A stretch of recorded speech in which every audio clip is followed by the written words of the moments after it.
función tiene dentro del ayuntamiento? Bueno, yo soy concejal de Familia, Bienestar Social e Igualdad. Por tanto, lo que hago son todas las cuestiones relacionadas con temas sociales.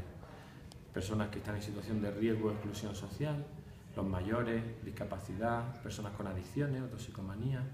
Es decir, todos los programas y proyectos que tenemos para atender a toda esa población, inmigrantes también. Y por otra parte, también todo el tema de igualdad. Sí, buscar, luchar por el tema de la igualdad entre hombre y mujer y, en fin, todas las cuestiones relacionadas con eso, ¿no? Y bueno, pues lógicamente también la atención a las familias, ¿no? Con especial incidencia en aquellas familias que están en riesgo social o con más problemas, ¿no? Y la infancia, lógicamente, también. La infancia en riesgo, ¿no? Porque el tema de la infancia y la juventud, hay un concejal que lleva educación y otro que lleva juventud, ¿no? Pero por decirlo así, siempre que hay un problema o algún hándicap o alguna circunstancia que las familias tienen problemas, pues todo el tema relacionado con lo social es lo que me ocupa a mí. Sí, sí. Sí. ¿Qué opina acerca de la monarquía? Bueno, la monarquía en este caso que encabeza Juan Carlos es una monarquía que ha traído muchísimas ventajas a España. Por tanto, algo que funciona y que es beneficioso, es mejor, entiendo, no tocarlo. Esto quiere decir que siempre tengamos que estar bajo una monarquía. Pues no necesariamente si el monarca no está a la altura de lo que quiere una jefatura de Estado.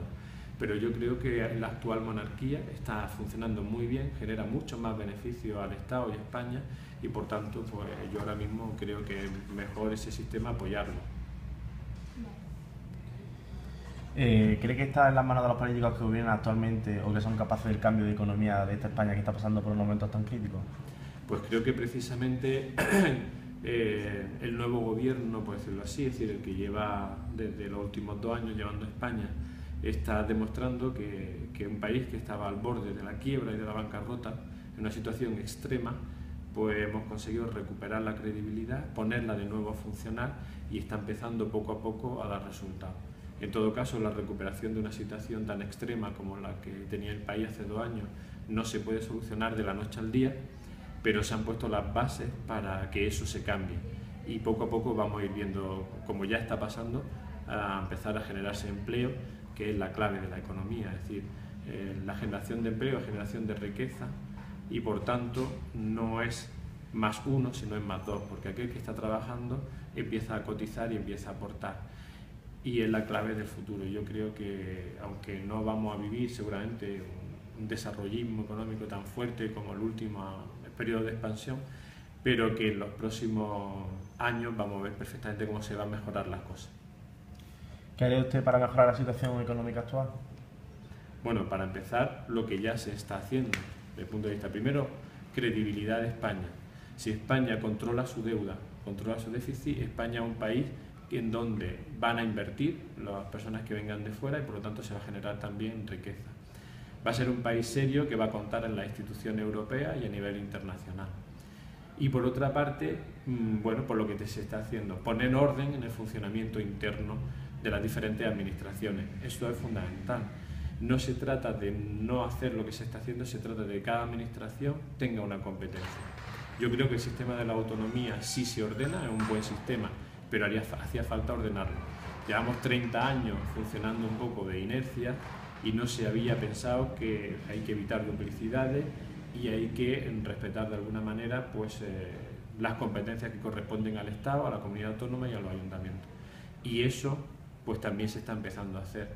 Va a costar trabajo porque se han adquirido muchos defectos a lo largo de los años, pero yo espero que en 2 o 3 años esto se ponga en orden, ¿no?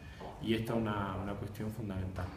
Y por supuesto, mientras las personas, las familias que están en situación extrema no encuentren una salida, vía trabajo, que es lo más importante, ahí tenemos que estar para apoyarlos. Por eso tan importante es el tema de servicios sociales, de bienestar social, que estamos dándole muchísima importancia en este ayuntamiento.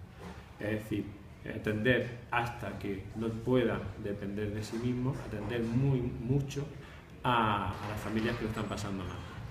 Y en servicios sociales, por ejemplo, del ayuntamiento, por los últimos años estamos aumentando el presupuesto para la ayuda económica a familiares y para apoyar a los colectivos que más lo necesitan. ¿Qué nos recomienda a nosotros para llevar a cabo una campaña política? ¿A vosotros? Sí. Pues que no os desentendáis de la política. que os conozcáis a fondo tanto lo que piden, los que proponen uno como lo que proponen otros, que es la clave, escucharla todo, porque al final podáis tomar una decisión por vosotros mismos. El hecho de que la juventud en gran medida esté de espaldas a la política no es bueno, porque la juventud también tiene muchas cosas que decir y que aportar, y sobre todo para que el día de mañana tengáis claro qué opción es la que hay que apoyar o no, es importante que os informéis, que escuchéis. ¿Qué opina sobre el candidato a la elección europea de su partido? Pues el candidato Arias Cañete, yo creo que es un hombre que como ministro de Agricultura ya ha demostrado en varios periodos que es una persona con una gran capacidad. Por ejemplo, que todos los fondos europeos en el tema de fondos agrícolas, sociales y demás, que estuvieron en un grave peligro en 2013, él ha conseguido mantenerlos, incluso mejorarlos en algunos aspectos, por lo cual es una persona bien conocida en Europa, una persona muy capaz, muy preparada, que yo eso lo subrayo mucho. Los políticos deben de tener una gran capacitación, sobre todo cuando ocupan altos niveles, y no tanto haberse solamente dedicado a la política, sino que haber demostrado su capacidad en muchos ámbitos. Por tanto, Arias Cañete es una persona muy preparada, muy capaz, muy considerada en Europa, con muchas ideas, porque el político tiene que, entiendo yo, llegar aprendido a dónde va, es decir, no estar un año o 2 años aprendiendo, sino que Arias Cañete ya sabe perfectamente dónde va y lo que tiene que hacer, tanto en beneficio de España como a nivel europeo, y por tanto una persona con una gran capacidad y muy seria. Y yo creo que va a aportar mucho, incluso puede llegar a ser comisario europeo, por tanto me parece muy importante lo que está haciendo y yo espero que haga también un muy buen papel en Europa. ¿Piensa que hay una gran mayoría de gastos innecesarios del Estado, ya como por ejemplo el gran número de políticos? Bueno, los políticos son imprescindibles. Otra cosa es que en función de lo que vayan a gestionar, pues esté acorde, ¿no? Es decir, hace falta gestionar lo público y tienen muchísimo trabajo. Lo importante es que los políticos sean personas capacitadas, preparadas, independientemente de que tienen que tener lógicamente una línea política, que es lo que van a marcar, pero que estén bien preparadas y, como digo, en función de la administración en donde estén, pues que haya un número proporcional de políticos. Seguramente no era lógico que hubieran pueblos muy pequeños, con muy poco presupuesto, muchos políticos cobrando de ahí, pero igualmente digo que hay ciudades, que hay comunidades autónomas, que hay gestiones donde el político está completamente dedicado a esa labor. Lo que hace falta, lógicamente, es que sea consecuente, ¿no? Que de verdad esté dedicado a esa labor.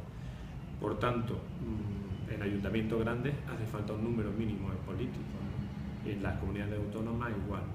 El problema de este país no es tanto que haya muchos políticos, que en algunos sitios quizás sí, sino que desarrollen una buena labor, que sean personas capaces y preparadas y honestas, ¿no? Y es lo que es muy importante. Entre otras cosas también la nueva ley de régimen local ha puesto orden en eso, ¿no? Para evitar que haya muchas personas liberadas como concejales ocupando cargos en función de la población y del movimiento económico y social de cada municipio. Y eso se está empezando a aplicar ahora y lo vamos a ver también en muchos municipios. La nueva ley de régimen local controla el exceso del número de políticos en los ayuntamientos. Para finalizar, ya que usted estudia en Agustino, ¿qué nos puede decir sobre el colegio? Pues yo aprendí mucho en Agustino. Además, me acuerdo que son muy exigentes, muy duros, pero yo tengo muy buenos recuerdos, muy buenos amigos que conservo de los agustinos, muy buenos recuerdos de profesores y de algunos de los curas, como el padre Marcelino, que me dio clase muchos años, y el padre Alfredo, y padre Félix, por ejemplo. Tengo un recuerdo maravilloso de ellos. Y bueno, la verdad es que en aquellos años no entendía muchas cosas, por ejemplo, lo exigentes que eran, lo duros que eran, pero después de Agustino, todo lo que vino, pues entre comillas, me supo a poco, en el sentido de que yo dominaba, ¿no? Es decir, el ritmo de trabajo de una universidad, de la facultad, o el servicio militar, que en aquel entonces lo hice por el mes, que eran los oficiales de complemento y demás. Es decir, ya no tuve algo tan exigente como los agustinos. Fue una escuela muy buena en lo humano, en lo profesional y entre los compañeros también, ¿no?